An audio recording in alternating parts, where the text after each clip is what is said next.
Rahim. ক্যারিগঞ্জ girls school and কলেজের online ক্লাসে তোমাদের সকলকে স্বাগত। প্রিয় নবম ও দশম শ্রেণীর শিক্ষার্থী বন্ধু, তোমরা সবাই ভালো আছো, সুস্থ আছো। আশা করি তোমরা সবাই পিছনে যে পড়াটা দেখানো হয়েছে তোমরা সবাই পড়াশোনা করে রাখছো। আজকে আমি তোমাদের নবম ও দশম শ্রেণীর ভূগোল ও পরিবেশ বিষয়ে অধ্যায় ৭ পার্ট ৩ ও ৪ নিয়ে আলোচনা করবো। পার্ট ৩ এ আছে কি মৃত্যু হার। পার্ট ৩ এ আছে মৃত্যু হার। মৃত্যু হারটা কি আসলে দেখো, মানুষ মরণশীল, প্রত্যেক মানুষই যখন জন্মগ্রহণ করছে তখন একদিন না একদিন সে মারা যাবে, এটাই স্বাভাবিক। মানুষ মরণশীল, আর এই মরণশীলতা জনসংখ্যা বৃদ্ধির প্রক্রিয়াকে শুধু প্রভাবিত করে না, সামাজিক অর্থনৈতিক উন্নয়নের প্রক্রিয়াকে ব্যাহত করে। আর এই মরণশীলতা সামাজিক মানুষের উন্নয়নকে, অর্থাৎ একটা দেশের উন্নয়নকে প্রভাবিত করে না, এটা সামাজিক অর্থনৈতিক বিভিন্নভাবে কি ক্ষতিগ্রস্ত করে থাকে। জনসংখ্যা বৃদ্ধির পরিমাপ করা, সামাজিক অর্থনৈতিক উন্নয়নমূলক পরিকল্পনা গ্রহণ করার জন্য মৃত্যু হার জানা বিশেষ প্রয়োজন। জনসংখ্যা উন্নয়ন পরিমাপ করার জন্য, জনসংখ্যা বৃদ্ধির পরিমাপ করা, সামাজিক অর্থনৈতিক উন্নয়ন করার জন্য সাধারণত মৃত্যু হার অবশ্যই গুরুত্বপূর্ণ। স্থূল মৃত্যু হার। স্থূল মৃত্যু হার বলতে কি বুঝে দেখো, স্থূল মৃত্যু হার মরণশীলতা পরিমাপের বহুল প্রচলিত গ্রহণযোগ্য পদ্ধতি হচ্ছে কোনো বছরে মৃত্যুবরণকারীদের মোট সংখ্যাকে উক্ত বছরের মধ্যবর্তীকালে মোট সংখ্যা দিয়ে ভাগ করলে স্থূল মৃত্যু হার নির্ণয় করা যাবে। একটা বছরে যতজন মানুষ মারা যাবে তার মোট সংখ্যা বা বছরের মধ্যবর্তীকালীন মোট জনসংখ্যা গুণ 1000, এটা দিয়ে ভাগ করলে যে ফলাফল পাওয়া যাবে তাহলে স্থূল জনসংখ্যা কি হবে, কোনো বছর মৃত্যু হবে, স্থূল মৃত্যু হয়।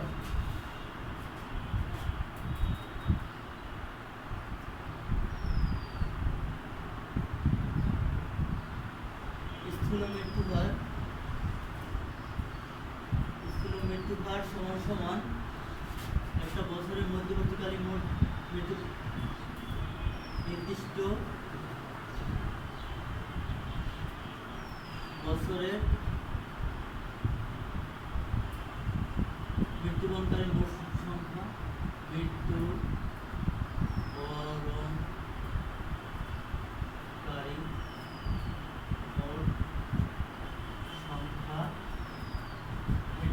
মোট সংখ্যা বাই বছরের মধ্যবর্তীকালীন মোট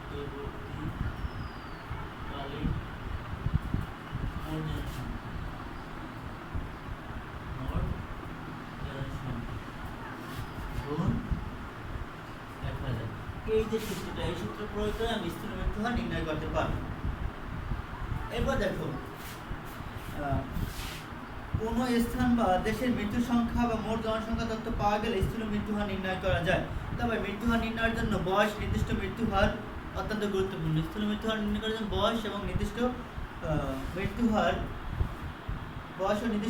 হার গুরুত্বপূর্ণ, যা বয়স অনুযায়ী বিভিন্ন সংখ্যার মৃত্যু হার নির্দেশ করে। ফলে এই হার পার্থক্য অকাল মৃত্যু প্রবৃত্তি বোঝা যায়। অর্থাৎ বয়স বা নির্দিষ্ট মৃত্যু হার সম্পর্কে আমার ধারণা থাকতে হবে, একটা গুরুত্বপূর্ণ ধারণা থাকতে হবে, না তাহলে আমি এটা বের করতে পারবো না। বিকজ এখানে স্থূল মৃত্যু হার বলতে কি অকাল মৃত্যু না আকস্মিক মৃত্যু অথবা বার্ধক্য মৃত্যু, এটা আমরা কিন্তু বুঝতে পারবো যে বার্ধক্য যারা বয়স 65 বছরের উপরে, 65 বছর উপরে যারা আমাদের দেশে বার্ধক্যজনিত কারণে মারা যায়, তো অকাল মৃত্যু হঠাৎ করে মারা গেল, 20-25 বছরের একটা মারা গেল, সেক্ষেত্রে এটা হচ্ছে অকাল মৃত্যু, বা কোনো দুর্ঘটনা কবলিত হয়ে মারা গেল, এটা অকাল মৃত্যু। পরিণত বয়সে সামান্য অসুখ বিসুখ বা আঘাতেই মানুষ মৃত্যু ঘটে। অর্থাৎ যখন মানুষের পরিণত বয়সে যখন সামান্য অসুখ বিসুখ বা আঘাতে মানুষের মৃত্যু ঘটতে পারে, একে স্বাভাবিক মৃত্যু বলে। আবার অনেক সময় পরিণত বয়সের পূর্বেই মারা যায়, একে আবার অস্বাভাবিক মৃত্যু বলা হয়। অনেক সময় পরিণত বয়স হওয়ার আগেই মানুষ মারা যায়, আর মানুষ মারা যাওয়ার অকাল মৃত্যু, এটাকে কী বলা হয়, অস্বাভাবিক মৃত্যু বা অকাল মৃত্যু। আবার অনেক সময় নির্দিষ্ট বয়সের পর অসুখ বিসুখ ফলে মারা যায়, এটা কী বলা হয়, এটাকে বলা হয় স্বাভাবিক মৃত্যু। মৃত্যু হারে বার্ধক্য নিম্নোক্ত বিষয়গুলো দ্বারা প্রভাবিত: প্রাকৃতিক দুর্যোগ, জ্বর, ভূমিকম্প, বন্যা, দুর্ভিক্ষ, মহামারী ইত্যাদি অস্বাভাবিক মৃত্যুর অন্যতম কারণ। অস্বাভাবিক মানুষের কেন মৃত্যু হয়? বিভিন্ন ধরনের আকস্মিকভাবে একটা দুর্ঘটনা ঘটলো, ভূমিকম্প হলো, বন্যা হলো, জলোচ্ছ্বাস হলো, এর ফলে যদি কোনো মানুষ মারা যায় তখন তাকে কি বলে, তখন যে মানুষ যদি কোনো মৃত্যুবরণ করে তখন যেমন কি অকাল মৃত্যু বলা হয়। এরপর দেখো যুদ্ধ, সাম্প্রদায়িক দাঙ্গা, যুদ্ধ সাম্প্রদায়িক হানাহানিতে মৃত্যু হার বৃদ্ধি পায়। কুয়েত, আফগানিস্তান, ইরাক যুদ্ধে দেখা যায় তখন দেশে মৃত্যু হার অনেক বেশি ছিল। আমাদের স্বাধীনতা যুদ্ধে প্রায় 30 লক্ষ লোক মারা যায়। অর্থাৎ যুদ্ধ, বিভিন্ন ধরনের সামাজিক যুদ্ধ, সাম্প্রদায়িক দাঙ্গার কারণে অনেক সময় অনেক লোক মারা যায়। তুমি দেখো ইরাক ইরান যুদ্ধ, এরপর এই যে সিরিয়া যুদ্ধ, সিরিয়ায় যে যুদ্ধগুলো চলছে, অনেক লোক ওখানে প্রাণহানি করছে। এই যে অনেক প্রাণহানিকে কী বলা হয়? অকাল মৃত্যু বলা হয়। আমাদের দেশে স্বাধীনতা যুদ্ধে প্রায় 30 লক্ষ লোক শহীদ হয়। এই 30 লক্ষ লোক অকাল মৃত্যু হিসাবে গণনা করা হয়। এবার রোগ এবং দুর্ঘটনা, সংক্রামক ও শ্বাসজনিত রোগ, ক্যান্সার, রক্ত সঞ্চালন সংক্রান্ত রোগ, আঘাত, দুর্ঘটনা প্রভৃতির কারণে অনেক মৃত্যু হার ঘটে থাকে। বর্তমানে যে বিশ্বের যে একটা পরিস্থিতি দেখো, করোনা ভাইরাস, সেটা হচ্ছে সাম্প্রতিককালের সৃষ্টি একটা রোগ। এই প্রাকৃতিক থেকে সৃষ্টি এই রোগটার কারণে অনেক এ পর্যন্ত প্রায় 5 লাখের উপর মানুষ মৃত্যুবরণ করছে। এই যে রোগের কারণে মানুষ অস্বাভাবিকভাবে মৃত্যুবরণ করে। অঞ্চলভেদে মরণশীলতার পার্থক্য রয়েছে। এখন এক অঞ্চলে মরণশীলতার পার্থক্য এক রকমের। যেমন যেসব অঞ্চলে চিকিৎসা ব্যবস্থা উন্নত, সেসব অঞ্চলে মরণশীলতার পরিমাণটা কম, আর যেসব অঞ্চলে চিকিৎসা ব্যবস্থা উন্নত নয়, সেসব অঞ্চলে মরণশীলতার পরিমাণটা বেশি। উন্নত দেশগুলোতে মৃত্যু হার অনেক বেশি, উন্নয়নশীল দেশগুলোতে মৃত্যু হার কিছুটা কম। অর্থাৎ উন্নত দেশে এখানে চিকিৎসা পদ্ধতি অনেক ভালো, সেখানে অনেক সুযোগ সুবিধা থাকে, ফলে ওখানে মৃত্যু হারটা কম। কিন্তু উন্নয়নশীল দেশ এবং অনুন্নত দেশগুলোতে মৃত্যু হার অনেক বেশি। উন্নত দেশগুলোতে স্বাভাবিক মৃত্যু হার রয়েছে। আবার নারী পুরুষের মৃত্যু হারের পার্থক্য, আবার উন্নত দেশে নারী পুরুষের মৃত্যু হারের পার্থক্য দেখা যায়। এখানে দেখা যায় সাধারণত নারীদের গড়াই বেশি, উন্নত দেশে নারীদের গড়াই বেশি, পুরুষদের গড়াই কম। বিভিন্ন বৈজ্ঞানিক তথ্য আছে এর পিছনে। যেমন নারীরা বাসায় কাজ করে, নারীরা পরিশ্রম যেরকমই করে, এই জন্য উন্নত দেশে নারীদের গড়াই বেশি, ছেলেদের গড়াই কম। সাধারণত উন্নয়নশীল দেশগুলোতে প্রজননকারী নারীদের মৃত্যু হার বেশি পরিলক্ষিত হয়, আবার অনুন্নত দেশগুলোতে শিশু মৃত্যু হার বেশি যায়। উন্নয়নশীল দেশগুলোতে নারীদের প্রজনন হার সময় নারীদের মৃত্যু হার বেশি ঘটে থাকে, আবার অনুন্নত দেশে শিশু মৃত্যু হারও বেশি ঘটে থাকে। এরপর দেখো, এরপর হচ্ছে অভিবাসন।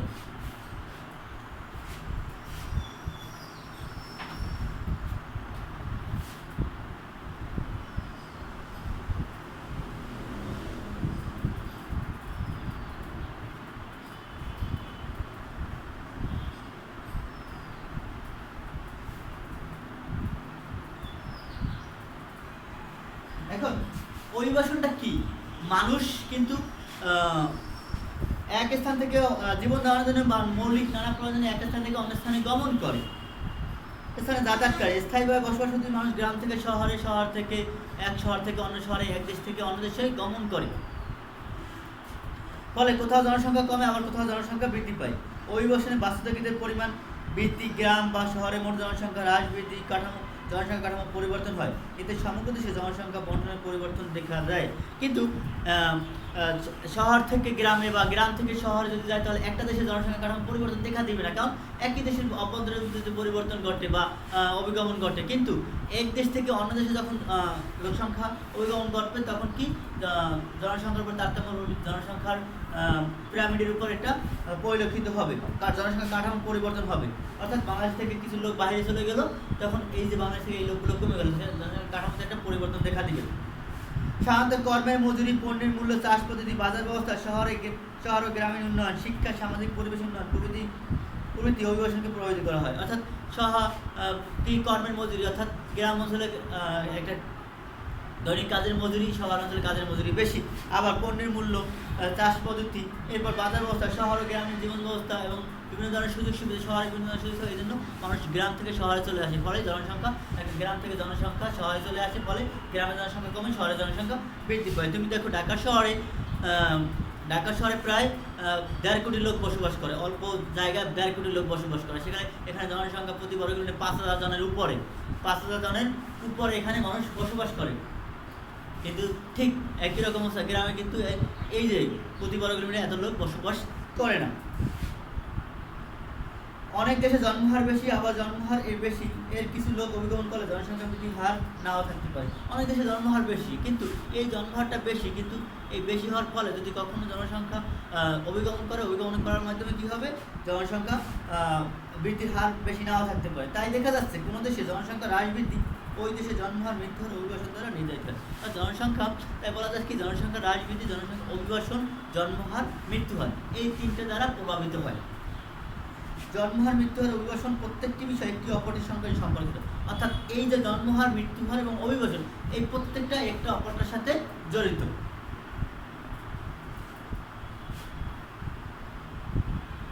তাই শুধু জন্মহার বা শুধু মৃত্যুহার বা অভিবাসন দিয়ে কোনো দেশের প্রকৃত জনসংখ্যার হ্রাস বৃদ্ধি পরিমাপ করা যায় না। তাই শুধু জন্মহার, শুধু মৃত্যুহার, শুধু অভিবাসন দিয়ে জনসংখ্যার হ্রাস বৃদ্ধি নির্ণয় করা যাবে না।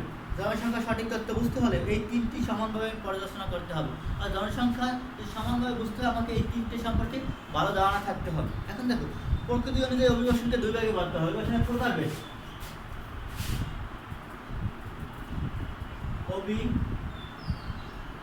অভিবাসনের প্রকার বেশ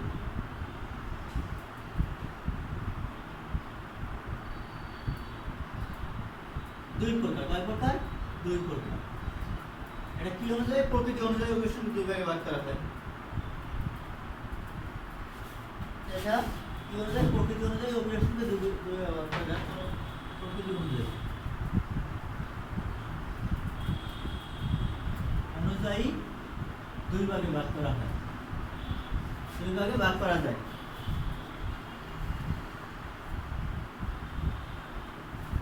কি কি? এক হচ্ছে অবাধ অভিবাসন এবং বলপূর্বক অভিবাসন। অবাধ অভিবাসন,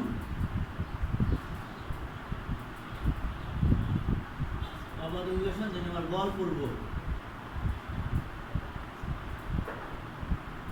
অভিবাসন। এরপর দেখো স্থানভেদে অভিবাসনকে দুই ভাগে ভাগ করা হয়, দুই প্রকার। এক, অভ্যন্তরীণ অভিবাসন, রাষ্ট্র অভ্যন্তরীণ,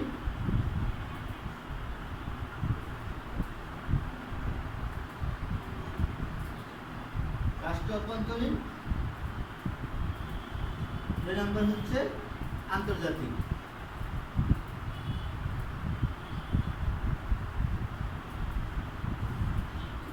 আন্তর্জাতিক অভিবাসন। দেখো, তাহলে অভিবাসনকে প্রধানত প্রকৃতি অনুযায়ী দুই ভাগে ভাগ করা হয়। এক নম্বর অবাধ অভিবাসন, আর একটা বলপূর্বক অভিবাসন।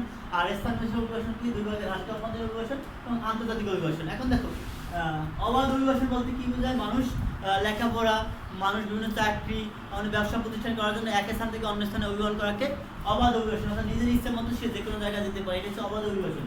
আর বলপূর্বক অভিবাসন কি? বলপূর্বক অভিবাসন রাজনৈতিক বিভিন্ন কারণ, তারপর হচ্ছে বন্যা, নদী ভাঙন, তারপর ঘূর্ণিঝড়, ভূমিকম্প প্রভৃতি কারণে মানুষ যখন এক স্থান থেকে অন্য স্থানে গমন করে তখন তাকে বলপূর্বক অভিবাসন বলা হয়। আর স্থানভেদে অভিবাসনকে আবার দুই ভাগে ভাগ করা হয়। একটা হচ্ছে রাষ্ট্র অভ্যন্তরীণ অভিবাসন এবং আন্তর্জাতিক অভিবাসন। রাষ্ট্র অভ্যন্তরীণ অভিবাসন কি? যে একই দেশের ভিতরে এক স্থান থেকে, এক শহর থেকে অন্য শহরে, গ্রাম থেকে এক গ্রাম থেকে শহরে, অথবা এক শহর থেকে অন্য শহরে, এক শহর থেকে গ্রামে, এই যে অভিবাসন করা হয়, এই অভিবাসনের ফলে এটা কি হয়? রাষ্ট্র অভ্যন্তরীণ অভিবাসন। যেমন বাংলাদেশে, যেমন ঢাকা থেকে কেউ যদি খুলনা চলে যায়, এটা হচ্ছে রাষ্ট্র অভ্যন্তরীণ। আবার চট্টগ্রাম থেকে কেউ যদি সিলেট চলে যায়, বা চট্টগ্রাম থেকে কেউ যদি ঢাকা চলে আসে, তাহলে এটা হচ্ছে রাষ্ট্র অভ্যন্তরীণ অভিবাসন। আর আন্তর্জাতিক অভিবাসন বলতে কি বোঝায়? আন্তর্জাতিক অভিগমন বলতে বোঝায় এক দেশ থেকে অন্য দেশে অভিগমন করা, এক দেশ থেকে অন্য দেশে চলে যাওয়া, অর্থাৎ চাকরি বা ব্যবসা বাণিজ্যের কারণে এক দেশ থেকে অন্য দেশে অভিগমন করাকে আন্তর্জাতিক অভিগমন বলা হয়। এখন অভিবাসনের কারণ কি কি কারণে অভিবাসন সাধারণত হয়ে থাকে? দেখো, কি কি কারণে সাধারণত অভিবাসন হয়ে থাকে। অভিবাসনের কারণ,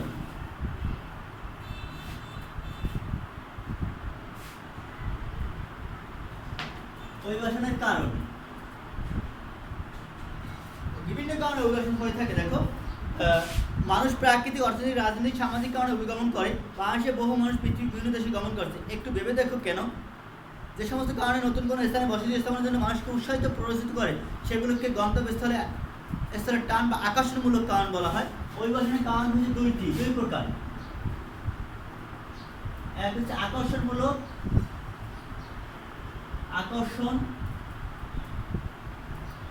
কারণ, আর দুই নম্বর হচ্ছে বিকর্ষণমূলক কারণ। বিকর্ষণমূলক কারণ।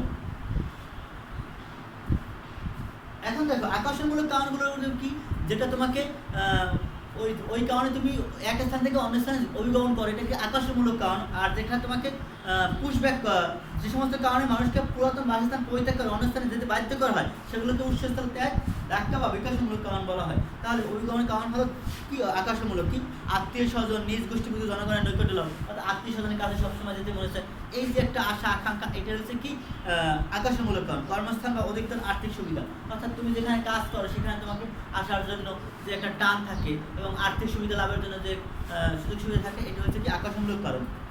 শিক্ষা, স্বাস্থ্য, গৃহসংস্থান, সামাজিক নিরাপত্তা সুবিধা, শিক্ষা স্বাস্থ্য যেখানে সুযোগ সুবিধা পাবে সেখানে তুমি বসতি স্থাপন করার চেষ্টা করবে, সেখানে তুমি থাকার চেষ্টা করবে। বিবাহ, সম্পত্তি প্রাপ্তিমূলক ব্যক্তিগত সুবিধা, তুমি বিবাহ করছো যেখানে সেখানে তোমার যাওয়ার বিবাহের কারণে হাজব্যান্ডের বাড়ি যেতে হবে, অথবা হাজব্যান্ড শহরে চলে আসে, এটা হচ্ছে কি আকর্ষণমূলক কারণ। আর বিকাশমূলক কারণের মধ্যে কি প্রাকৃতিক দুর্যোগজনিত ক্ষয়ক্ষতি, প্রাকৃতিক নদী ভাঙন হয়েছে, ভূমিকম্প হয়েছে, এখন তোমার যে স্থানে বসতি স্থাপন ছিল সেখানে তুমি এখন আর থাকতে পারছো না, সেখান থেকে তুমি অন্য জায়গায় চলে যেতে বাধ্য হচ্ছে, এটা হচ্ছে বিকাশমূলক কারণ। জনসংখ্যা বৃদ্ধিজনিত সমস্যা, তুমি একটা পরিবারে স্বামী স্ত্রী ছেলে মেয়ে দুজন থাকতে পারে, কিন্তু যখন ছেলে মেয়ে ছেলে বিয়ে করে তখন ওই ঘরে জায়গা হয় না, পরে সে ওই স্থান ত্যাগ করে অন্য স্থানে গিয়ে বসতি স্থাপন করে বা অন্য স্থানে গিয়ে বসবাস শুরু করে। ব্যবসা বাণিজ্যের ক্রমাগত ক্ষয়ক্ষতি, মানে এক জায়গায় ব্যবসা করতেছো, সেই ব্যবসা ক্রমাগত ক্ষয়ক্ষতি হওয়ার ফলে তখন তুমি ওখানে আর ব্যবসার যে লাভবান হওয়ার কথা দূরের কথা, কিন্তু আরও ক্ষতির পরিমাণ বাড়তেছে, তখন ওই ব্যবসা বাণিজ্য গুটিয়ে তুমি অন্য স্থানে চলে যেতে বাধ্য হবে। এটা হচ্ছে বিকশনমূলক কারণ। অভিবাসনের সুফল আর কুফল, অভিবাসনের সুফল কুফল, সুফল ও কুফল। দেখো অভিবাসনের সুফলও রয়েছে আবার কুফলও রয়েছে, কি কি দেখো। অভিবাসনের স্বাভাবিক ফলাফল আছে জনসংখ্যা বন্টন ও অবস্থানিক পরিবর্তন। বস্তুত বিশ্বের জনসংখ্যা বন্টনের তারতম্য আনার ক্ষেত্রে অভিবাসন গুরুত্বপূর্ণ ভূমিকা পালন করে। অবস্থানগত পরিবর্তন ছাড়া অভিবাসনের ফলে বিভিন্ন এলাকার অর্থনৈতিক সামাজিক জনবৈশিষ্ট্য যে পরিবর্তন হতে থাকে তা আলোচনা করা হয়। দেখো অর্থনৈতিক ফলাফল, অর্থনৈতিক ফলাফলে কি আসে, অর্থনৈতিক পরিবর্তনের জন্য মানুষ অভিবাসনে আগ্রহী হয়। উৎস, গন্তব্যস্থলে ভূমি ও সম্পত্তি, শরিকানা, মজুরি হার, বেকারত্ব, জীবনযাত্রার মান, স্বাভাবিক লেনদেনের তারতম্য, অর্থনৈতিক উৎপাদন উন্নয়ন দ্বারা প্রভৃতি পরিবর্তন হতে পারে। স্বল্প শিক্ষিত লোক সঠিক পদ্ধতিতে যদি অভিগমন না করে তবে অর্থনৈতিকভাবে ক্ষতিগ্রস্ত হবে। যেসব লোক দক্ষ নয়, যেসব লোক স্বল্প শিক্ষিত থাকে, তারা যদি সঠিকভাবে পরিকল্পনা করতে ব্যর্থ হয় তাহলে তাদের যে অভিবাসন তারা কি অর্থনৈতিকভাবে অনেক ক্ষতিগ্রস্ত হতে পারে। আন্তর্জাতিক অভিগমনের ক্ষেত্রে কোথাও গমন করছি, যে স্থানে যে কী করবো তা যথাযথ যাচাই করে গমন করা। অর্থাৎ আন্তর্জাতিক অভিগমনের ক্ষেত্রে আমি কোন স্থানে যাচ্ছি, ওখানে গিয়ে আমি কী কাজ করবো, এটা যথাযথ যাচাই না করে আমি যদি অভিগমন করি তাহলে আমার কি অর্থনৈতিকভাবে ক্ষতিগ্রস্ত হবে। লোক মুখে শুনে প্রচলিত হয়ে গমন করলে অন্য দেশের আইন দ্বারা বাধাগ্রস্ত হতে পারে, ফলে নিজের এবং অর্থনৈতিকভাবে অনেক ক্ষতিগ্রস্ত হবে। আবার বলপূর্বক অভিবাসনের উদ্বাস্তুদের অর্থনৈতিক সুবিধার চেয়ে দুর্ভোগই বেশি। আবার বলপূর্বক অভিবাসনের ফলে অর্থনৈতিক সুবিধার চেয়ে দুর্ভোগের পরিমাণটাই বেশি। সামাজিক ফলাফল, সামাজিক ফলাফল কি, অভিবাসনের ফলে সামাজিক আচার আচরণে আদান প্রদান হয়। অভিবাসনের ফলে এক দেশের মানুষ যদি অন্য দেশে চলে যায় তাহলে এই দেশের সংস্কৃতি, কৃষ্টি, কালচার ওই দেশের মানুষের ভিতরে আদান প্রদান হয়, আবার ওই দেশের সংস্কৃতি বাংলাদেশের মানুষের ভিতরে আদান প্রদান হয়, তখন এই সংস্কৃতি বিনিময় বন্টনটা হয়ে থাকে। সামাজিক রীতিনীতি এক দেশ থেকে অন্য দেশে স্থানান্তরিত হয়। এছাড়া বিভিন্ন রোগের বিস্তারও ঘটে থাকে। এছাড়া এক দেশ থেকে অন্য দেশে যখন রোগ নিয়ে আসে তখন রোগের বিস্তারও ঘটে থাকে। বিভিন্ন শ্রেণী জনগণের মধ্যে ভাব, জ্ঞান, অভিজ্ঞতার আদান প্রদান হয়, ফলে জনগণের গুণগত পরিবর্তন সম্ভব হবে। গ্রাম ও শহর এলাকার পার্থক্য কমে আসে, তবে অধিকতর কাজের জন্য কালচার রপ্ত করার কারণে নিজের দেশের সামাজিক বৈশিষ্ট্য অনেক সময় ক্ষুণ্ণ হয়ে থাকে। জনবৈশিষ্ট্যগত ফলাফল, অভিবাসনের ফলে উৎসস্থলে জনসংখ্যা কমে, গন্তব্যস্থলের মোট জনসংখ্যা পরিবর্তন হয়। অর্থাৎ উৎসস্থলে জনসংখ্যা পরিমাণটা কমে এবং যে স্থানে আমি গমন করছি ওই স্থানে জনসংখ্যার পরিবর্তন ঘটে। শিক্ষিত যুবক পেশাজীবী অভিবাসনের করলে গন্তব্যস্থলে জনসংখ্যা কাঠামো পরিবর্তন হয়। এর ফলে উভয় স্থানে জনসংখ্যা নারী পুরুষের অনুপাত, নির্ভরশীল অনুপাত ব্যাপক পরিবর্তন হয়। এর ফলে যেখানে আমি গন্তব্যস্থানে যাবো সেখানে শিক্ষিত জনসংখ্যার পরিমাণ বেশি হলে সেখানে নারী পুরুষের অনুপাত বেশি হয়, সেখানে নির্ভরশীল জনসংখ্যার অনুপাতের কিন্তু একটা তারতম্য দেখা দেয়। নির্ভরশীল যেমন যেখানে আমি শহরে বসবাস করি সেখানে নির্ভরশীল জনসংখ্যার পরিমাণ কম, গ্রামে নির্ভরশীল জনসংখ্যার পরিমাণ বেশি। অনেক সময় শিক্ষিত ও মেধাবী শ্রেণীর লোক অভিগমন করে দেশে ফিরে আসেন না, এতে দেশে অনেক ক্ষতিগ্রস্ত হয়। আমরা সংক্ষেপে এটাকে ব্রেন ড্রেন বলা হয়, ইংরেজিতে ব্রেন ড্রেন বলা হয়। মেধা পাচার যেটাকে বলা হয়। অনেক দেশে জনসংখ্যা কম থাকায় তারা অন্য দেশ থেকে দক্ষ জনশক্তি নিয়ে জনসংখ্যার ভারসাম্য আনে, এতে তাদের সম্পদ সঠিকভাবে ব্যবহার করতে পারে না। অস্ট্রেলিয়া, কুয়েত, উন্নয়নশীল দেশসমূহ বাংলাদেশের শ্রম বাজার জনশক্তি রপ্তানি করে বৈদেশিক মুদ্রা অর্জন করে। অর্থাৎ অস্ট্রেলিয়া বিভিন্ন দেশে শ্রম বাজার রপ্তানি করে বাংলাদেশ বিভিন্ন পরিমাণ অর্থনৈতিক মুদ্রা অর্জন করে থাকে। তাহলে আমরা এই পর্যন্ত আজকে পড়াইলাম। এরপর দেখো তোমাদের বাড়িতে তোমাদের হোমওয়ার্ক থাকতে পারে, দেখো বাড়ির কাজ তোমরা নিয়ে নাও। আজকে তোমরা এই কোশ্চেনটা কিন্তু খুবই গুরুত্বপূর্ণ। অভিবাসন কি, অভিবাসন বলতে কি বোঝায়? তোমার 1 নম্বর কোশ্চেন, স্থূল মৃত্যু হার বলতে কি বোঝায়? স্থূল মৃত্যু হার বলতে কি বুঝো? 2 নম্বর, অভিবাসন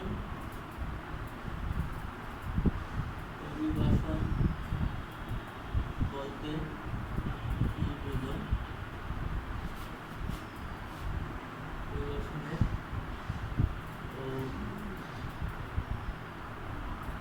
অভিবাসনের